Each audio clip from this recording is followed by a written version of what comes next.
everybody these days has got preferences or things they'd rather not eat. One of the big things obviously is gluten. We have a few vegetarians, and quite often there's even like a vegan person turns up. So I was trying to think of something that I could do that would be like a one-fits-all kind of salad.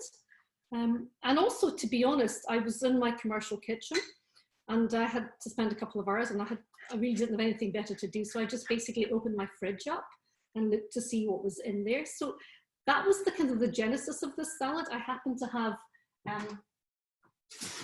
peppers, zucchinis, and red onions, which I roasted. And I think I had a chicken that I cooked. So that was the basis of it. And then everything else was kind of just what was lurking around. So the list, if you look at the list for the ingredients of the salad, it can be a little bit daunting. It looks like there's an awful lot in there. But basically, there's a kind of a few essential ingredients. I call it a quinoa salad, because quinoa is gluten-free. But honestly, you could substitute rice or pasta if nobody cares about gluten. I put in salad leaves, and I like to do a mix of crunchy and like regular salad. And then anything else that you put on top kind of is up to what you've got. So I just like doing a lot of different colors. And one of my favorite things I just realized this morning was edamame, which I happen to have some of them frozen. So really, I'm going to show you the basis of the salad. I'm going to show you what I put on top, and then we're going to talk possibly first of all about salad dressings. So for this one, I do a lemon dressing, and it's a slightly different setup. I love doing different types of dressings. I've got all sorts of olive oils and vinegars here. But for this one, I just use a very standard olive oil, some freshly squeezed lemon. And one of the best things to do is to hold on to your old jars, lids. I throw them in the dishwasher, and that way they're really, really easy to put salad dressings together. So for this one, the ratio is 2 tablespoons of lemon juice, and I'll maybe make a double batch. So 4 tablespoons of lemon juice. And then for every 2 tablespoons of lemon juice, it's 5 tablespoons of olive oil. So let's watch what I maybe should have counted this out. 2.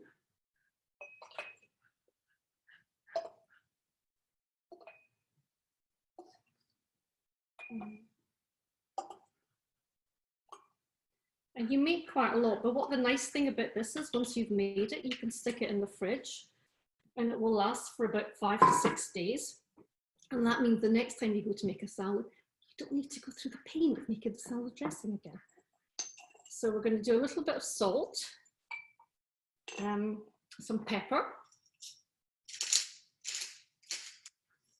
And then I like to put a little bit of mustard in most of my dressings. And for this one, I like the Coleman's yellow mustard, but this is just really regular mustard seed. Coleman's just happens to be the brand that we Brits tend to prefer.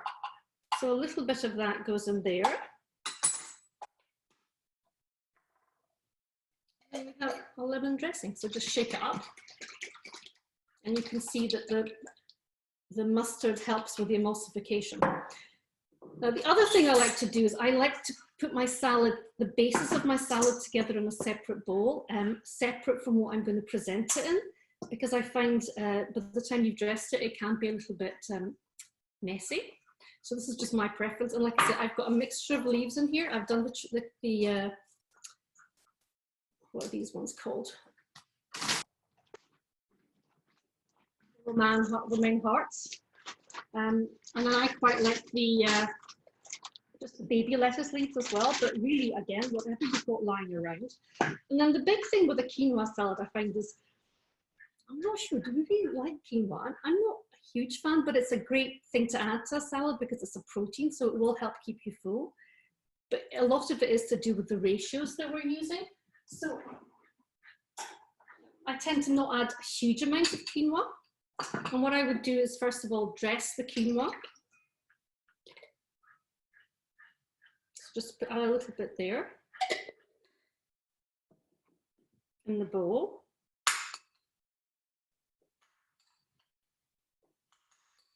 And then add what you think is enough to the salad leaves. So just a nice proportion. So there's some quinoa there. Actually, I didn't make that much, so we can add all of this. So just mix this through, and if it's just your family, by all means use your hands. That's probably the best thing to mix salads. So you can see there's a nice sort of proportion of quinoa to salad leaves. Can we see?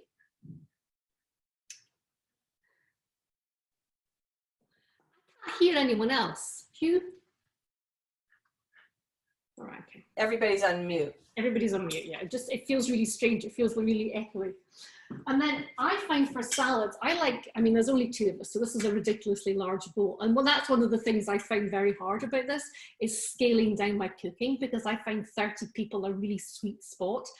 But I'm finding I'm beginning to be able to cook for 3 or 4. In fact, quite enjoying cooking for 3 or 4.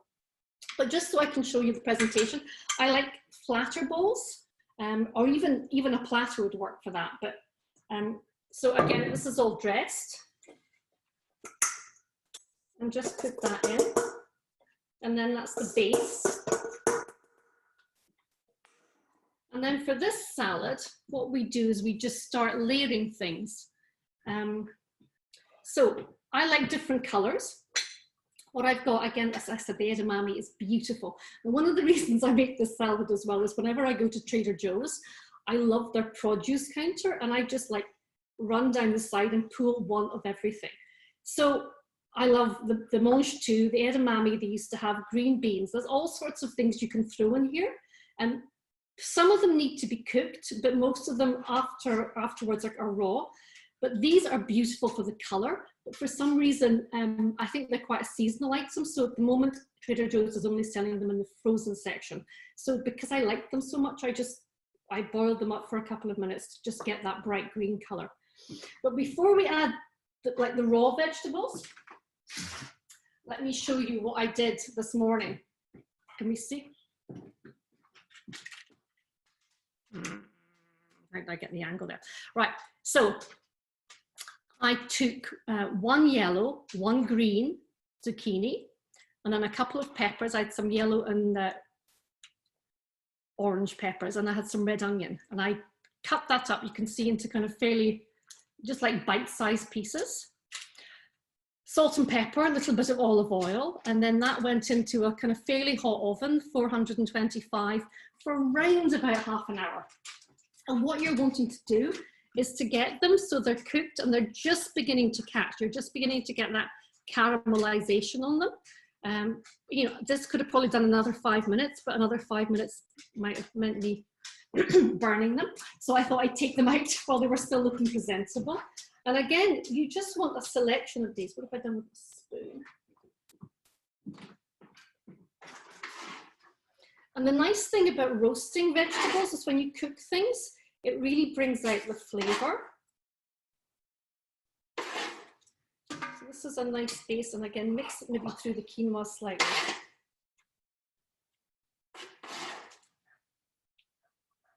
So I'm not going to use all of these. And again, that's just kind of really what I had lurking at the bottom of the fridge.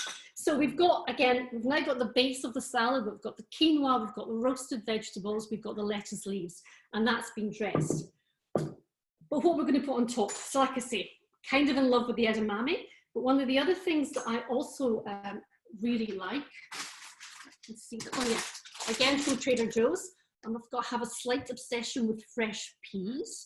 I have these in the bottom of my fridge, and I add them to most salads because, again, you're looking for different textures. So you've got the softness here, everything so far. So what you want now is you want something with a little bit of a crunch and a little bit of a color.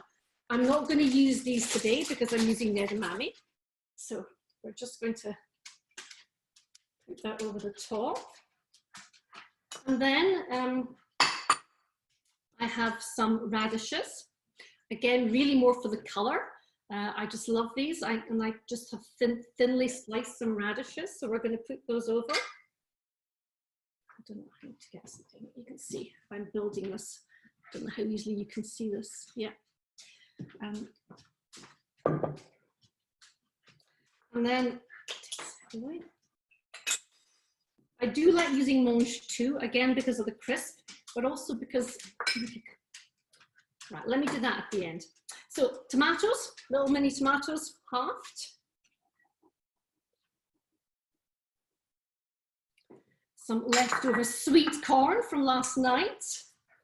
And we're now getting, one of the things, I think this is more of a summer salad because honestly, the sweet corn is one of the nicest parts of it.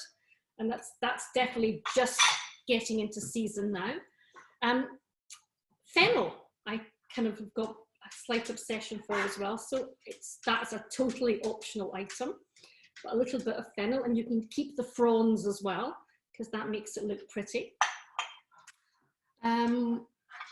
Right, we'll leave the chicken to the end. So let me see if I can show you. One of the things that is nice to do with the mange too, you probably can't see, is to take them and to slice them on the diagonal. Can you see that? And you just get the prettiness of the peas inside, and it again just adds a little bit of a sort of, makes it slightly more special. So we'll do that.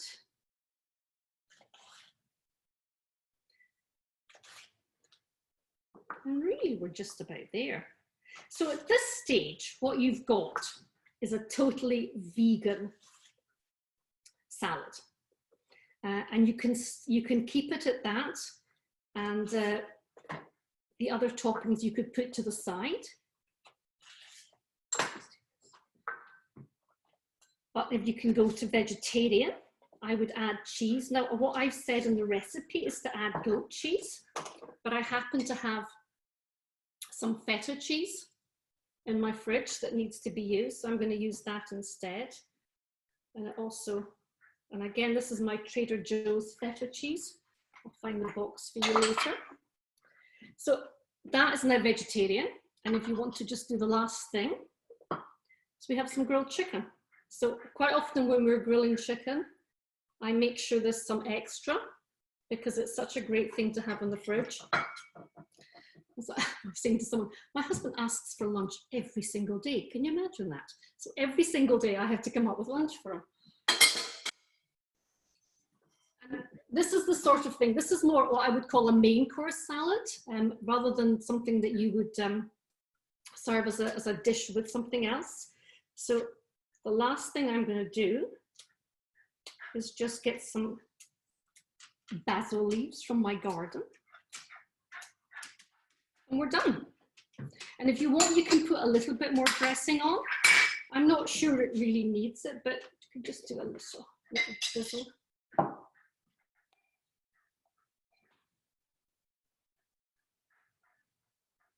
Okay. Nothing complicated about that. There we are. Oh, let me see. Okay. So any questions on that? Yeah, there was a couple of questions in here, two for me. But one is, you dress the quinoa, but what about the lettuce? Oh, I put enough dressing on the quinoa, so when I mix it with the lettuce, there was, you know, sorry, I should have, I need one of those cameras that comes down. So there was enough to cover the lettuce leaves as well. When I was mixing it through. The quinoa absorbs quite a lot, but I just made sure there was a little bit extra for the lettuce leaves. Carolyn, do you always do that when you make a salad? So if you had like a quinoa or a farro or whatever kind of pulse you're going to put in there, do you dress that and then put it in? Is that your go-to?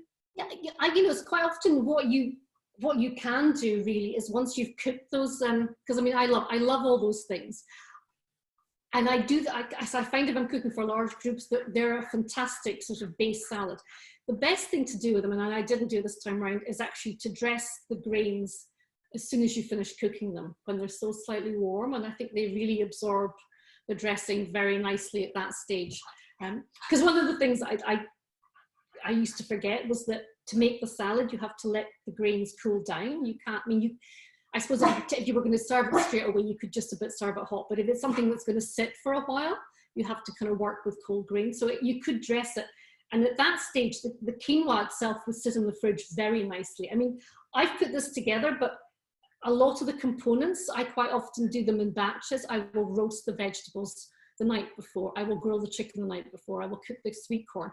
And you just keep everything separate so that you can put it together. I mean, this will last a little bit, but you know, once you've got salad leaves, they start going a little soggy. They don't really last that long, which is why I prefer the crunchy stuff.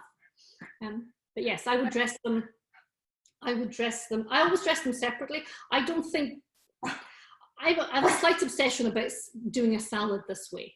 I don't like mixing it through because I feel as though I've put enough toppings there that people should just dig in and get the kind of the boring stuff underneath. But so I just think I think it looks prettier this way.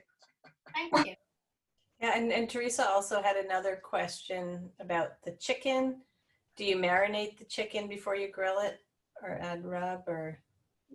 No, I sometimes do. I've got on my latest chicken obsession is I was in California just before this whole bizarre episode started, and I was staying in this hotel when Alan was working in Palo Alto, and I was there for lunch, and I thought I'll actually have lunch and treat myself, and they came out with something called Petaluma Chicken, and it was Petaluma's where we went, Felicia.